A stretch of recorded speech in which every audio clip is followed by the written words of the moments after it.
Subscribe कीजिए आपके अपने चैनल को, उसके बाद नोटिफिकेशन के लिए बेल आइकन दबाइए ताकि इसी तरह से आपको वीडियो प्राप्त होती रहे। धन्यवाद।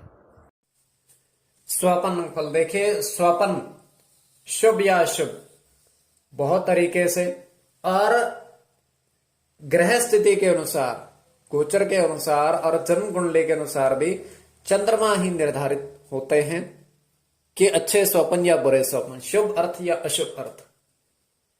तो शहद खाना जैसे शुभ माना जाता है, अंगूठी पहनना, चाहे वो चांदी की अंगूठी हो या सोने की अंगूठी हो, स्वप्न में आप पहन रहे हो तो अत्यंत शुभ माना जाता है।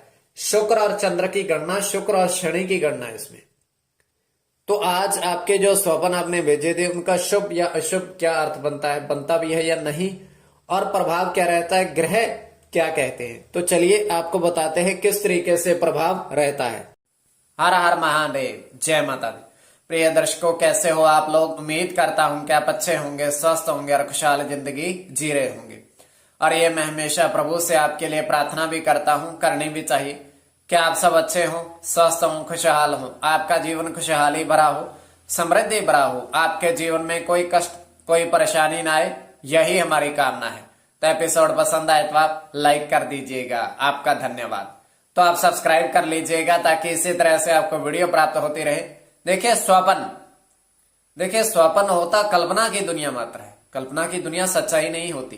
किंतु अगर फिर भी आपकी इसमें रुचि है तो आप सब्सक्राइब कर लीजिएगा। देखिए चंद्रमा पर अच्छे ग्रहों का प्रभाव जन्म कुंडली में या गोचर में, तो अच्छे स्वप्न, बुरे ग्रहों का, पाप ग्रहों का प्रभाव, राहु, केतु, शनि इत्यादि का, और बुरे ग्रहों का प्रभाव। तो पंचम भाव मन का कारक, और मन चंद्रमा, मन क्या है, चंद्रमा, और चंद्रमा मन पर प्रभाव रखते हैं। तो इसलिए शुभ या अशुभ स्वप्न हमारे ग्रह स्थिति, गोचर और जन्म कुंडली पर ही निर्धारित होते हैं कि ये हमारा स्वप्न कई बार भविष्य का संकेत देता है या नहीं देता है। कोई भी आपका स्वप्न है, शुभ या अशुभ की अर्थ की क्या गणना बनती है आपको बताते हैं। चलिए लिख करके, और ग्रह उसमें क्या रोल निभाते हैं अपना, और स्वयं का स्वप्न बताते हैं। ये चतुर्थ पैर का स्वप्न है, 3:05 समाप्ति का समय, चौथे पैर का है, तृतीय का नहीं है। तो इसमें हम देख पा रहे हैं कि एक नदी बह रही है स्वच्छ जल की, ऊपर पुल बना हुआ है, और पुल के ऊपर दो व्यक्ति, वृद्ध व्यक्ति हैं, काफी वृद्ध हैं, ये मान के चल सकते हो 60 वर्ष से ऊपर की उनकी आयु होगी, क्योंकि वो लकड़ी के सहारे हैं, खड़े हुए हैं वहां पर लकड़ी के सहारे। तो उनके हाथ में लकड़ी है, लाठी है, तो कमर उनकी झुकी हुई है, तो काफी वो वृद्ध हैं, पुल के ऊपर खड़े हुए हैं। स्वप्न की बात बता रहा हूं, केवल सपने की। तो वो करते क्या, अपनी जेब से 1-1 रुपए का सिक्का निकालते हैं और नदी में प्रवाह कर देते हैं, नदी में डाल देते हैं 1-1 रुपए का सिक्का। सिर्फ यही हमारा स्वप्न है, इतना सा। आगे आपकी दृष्टि आप किस परिप्रेक्ष्य में ले रहे हो, होती कल्पना मात्र दुनिया की है। तो चलिए जो आपके स्वप्न आपने भेजे थे उनका क्या अर्थ बनता है जानने की चेष्टा करें। प्रथम स्वप्न देखिए, स्वप्न फल में आपकी रुचि है तो आप सब्सक्राइब कर लीजिए। देखिए होता कल्पना की दुनिया मात्र है इसमें। तो प्रथम स्वप्न में आपने कहा था, आपने 6 अंगूठी चांदी की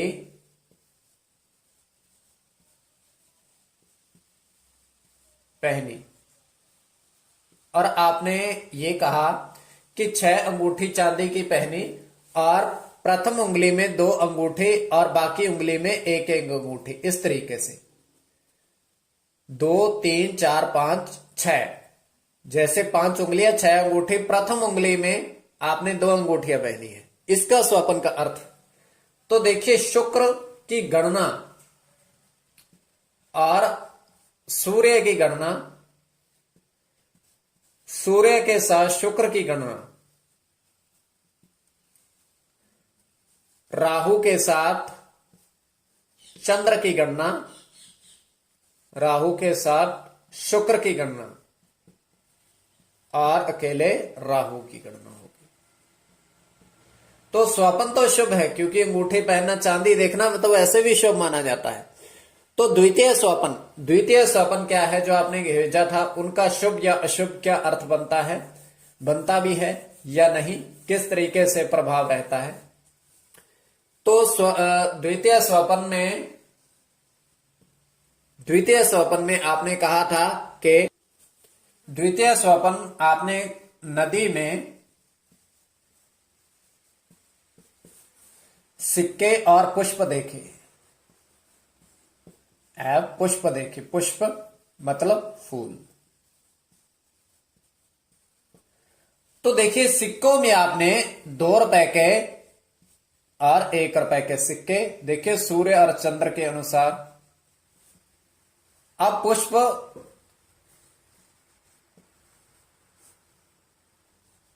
मंगल और चंद्र और मंगल और सूर्य, इनकी गणना, और केवल केतु की गणना, केतु के साथ पुष्प की गणना मतलब बुध की गणना। तो स्वपन तो आपके लिए शुभ है, नदी में सिक्के हुए पुष्प देखे। और आप सब्सक्राइब कर लीजिएगा। स्वपन देखिए कल्पना मात्र में अगर आपकी रुचि है तो आप सब्सक्राइब जरूर कर लीजिएगा, ताकि इसी तरह से आपको वीडियो प्राप्त होती रहे।